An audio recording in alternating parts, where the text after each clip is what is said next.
मिथुन, जुलाई के महीने में ग्रह गोचर की स्थिति जो परिवर्तित होने जा रही है, खासकर शनि का वक्री अवस्था में आना आपके रिश्तों को डेफिनेटली आपके जीवन को प्रभावित करने वाला है।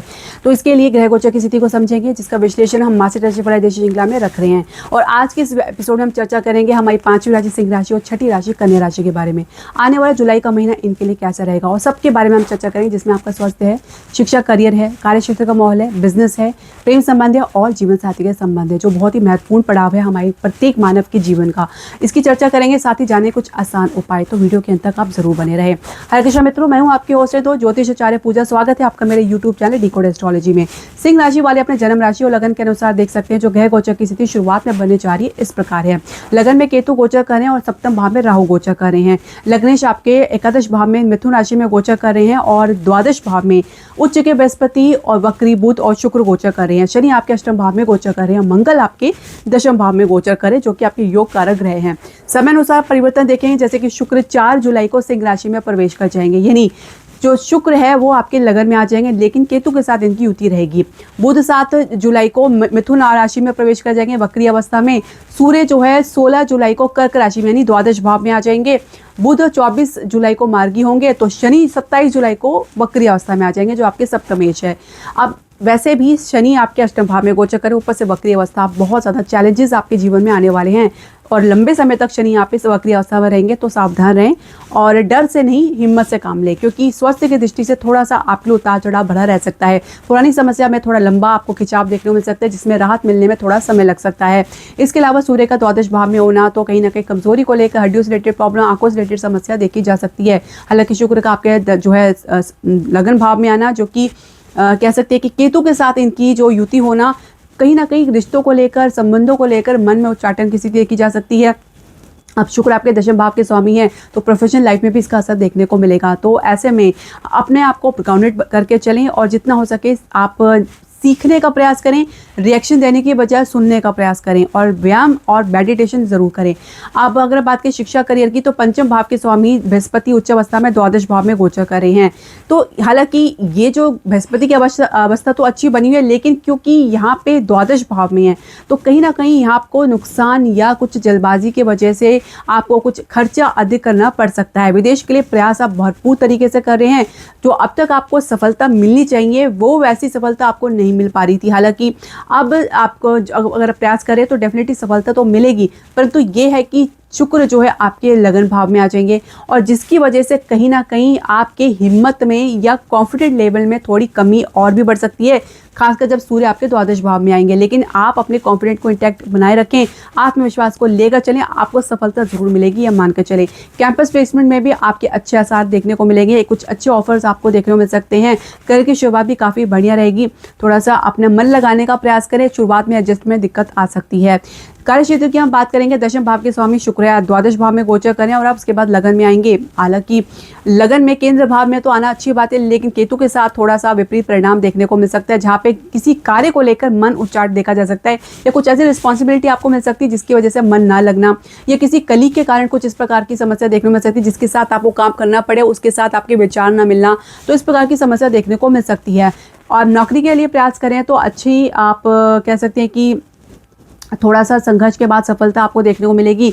पर शनि का जब संबंध दशम भाव से होता है, क्योंकि शनि आपके अष्टम भाव में गोचर करें और दशम भाव में इनकी दृष्टि मंगल के ऊपर पड़ रही है, तो ये आपके काम को खराब कर सकता है, अवरोध उत्पन्न कर सकता है, ब्रेक दे सकता है, ट्रांसफॉर्मेशन दे सकता है, या नौकरी छोड़ने का भी आपके संभावना को बढ़ा सकता है। तो अगर आप नौकरी में परिवर्तन कर रहे हैं तो सोच समझ कर करें, और जब आपके पास दूसरी नौकरी का ऑफर है तभी आप इस नौकरी को छोड़ने का विचार करें। अन्यथा तो बिजनेस की आप बात करें, व्यवसाय की बात की, तो राहु का सप्तम भाव में गोचर करना निश्चित तौर से आपकी योजनाओं को तो और भी ज़्यादा पंख देगा, आपकी कल्पनाओं को पंख देगा, लेकिन कहीं ना कहीं वास्तविक स्थिति को, ग्राउंड रियलिटी को समझना बहुत जरूरी है, क्योंकि सप्तमेश आपके अष्टम भाव में गोचर कर रहे हैं और माह संत के बाद ये वक्री अवस्था में आएंगे, तो स्थिति थोड़ी आपके लिए विपरीत हो सकती है। ऊपर से केतु की दृष्टि पड़ना कहीं ना कहीं आपके बिजनेस के लिए काफ़ी हद तक ये नेगेटिव साबित हो सकती है। सोच समझ कर निवेश करें, खासकर आपको माह संत के बाद काफ़ी ज़्यादा विलंब देखने को मिल सकता है। हालांकि फाइनेंस की स्थिति काफ़ी बेहतर आपको 24 जुलाई के बाद ही देखने को मिलेगी, मिलेगी। इसके अलावा घरेलू उद्योग में और कह सकते हैं प्रॉपर्टी के बिजनेस में अच्छा लाभ देख सकते हैं। शेयर मार्केट की स्थिति आपको कह सकते हैं जुलाई अंत के बाद ही आपको काफ़ी बेहतर देखने को मिलेगी। अब बात करेंगे आपके प्रेम संबंध की। पंचमेश बृहस्पति उच्च अवस्था में द्वादश भाव में गोचर कर रहे हैं। हालांकि ये जो स्थिति है आपके लिए पॉजिटिव और नेगेटिव दोनों लेकर आ रही है, क्योंकि द्वादश भाव अच्छा भाव नहीं माना गया है।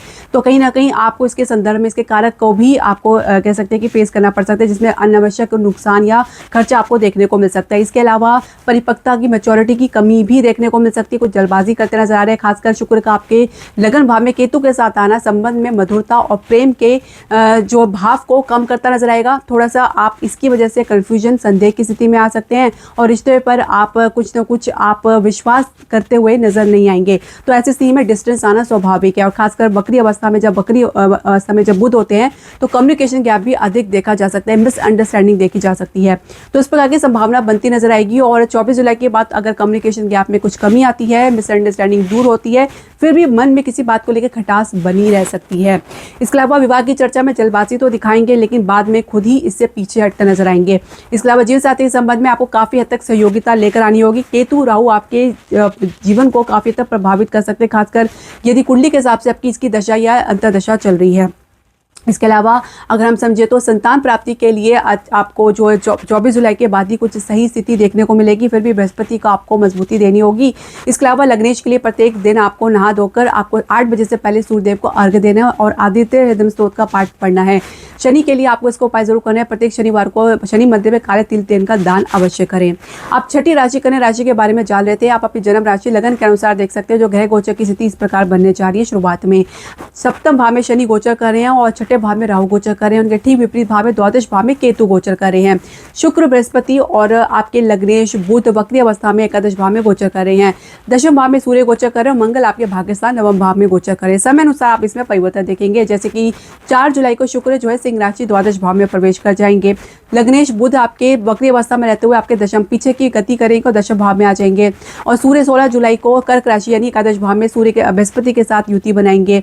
बुध आपके लग्नेश 24 जुलाई को मार्गी होंगे तो 27 जुलाई को शनि वक्री अवस्था में आ जाएंगे सप्तम भाव में रहकर। स्वास्थ्य की दृष्टि देखें तो आपके लिए सामान्य रहेगा। कोई छोटी मोटी समस्या जरूर देख सकते हैं, लेकिन केतु और राहु अगर आपके जो है द्वादश भाव में छठे भाव से संबंध बनाते हैं तो कोई ना कोई समस्या आपको लगातार देखने को मिल सकती है। खासकर इसकी दशा या अंतर्दशा चल रही है तो आपको इसका उपाय करना जरूरी है। हालांकि जुलाई के अंत के बाद आपके लग्नेश जब वक्री अवस्था से बाहर आएंगे तो काफी स्थिति बेहतर आपको देखने को मिलेगी। इसके अलावा शिक्षा कार्य की बात करें तो देखिए कहीं ना कहीं कुछ मिसकम्युनिकेशन गैप बना हुआ है अपनी पढ़ाई को लेकर। ये कुछ मिसअंडरस्टैंडिंग बनी हुई है जिसकी वजह से परिणाम वैसे आपको देखने को नहीं मिल पा रहा। हालांकि उच्च के बृहस्पति आपको पूरा सपोर्ट करें। किसी गुरु का मार्गदर्शन आपको प्राप्त होगा, किसी अपनों का सहयोग आपको देखने को मिलेगा जिसमें आप आगे बढ़ते नजर आएंगे और उच्च शिक्षा में आपके जो है सपने पूरे होते नजर आएंगे। और ऐसे में आप अपनी किस मनपसंद फील्ड में जाके आप जो आगे रिसर्च के लिए आपको अच्छे मौके मिल सकते हैं।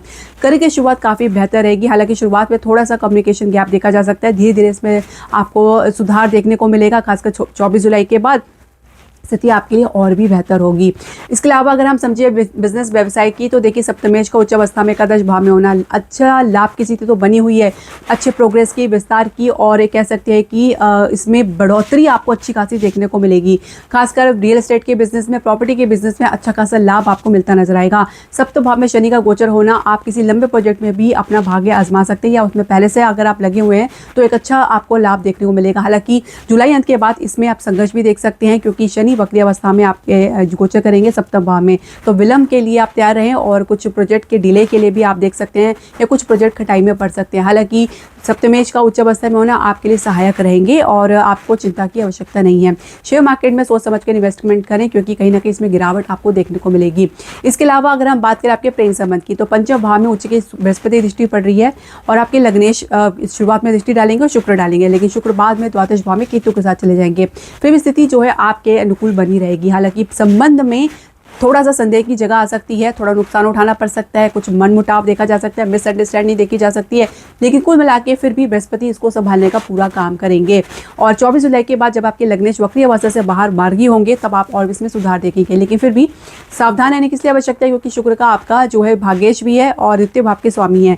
तो बड़बोलापन आपका नुकसानदायक साबित हो सकता है क्योंकि शुक्र आपके द्वितीय भाव के स्वामी है। तो ऐसे में संयम बनाकर चलें और विवाह की चर्चा चलाने में समझदारी दिखाएं। हालांकि शुरुआत में सफलता तो मिल रही है, लेकिन कहीं ना कहीं मास अंत के बाद अगर इसमें विलम्ब हो गया तो बिल्कुल ही विलम्ब होता चला जाएगा।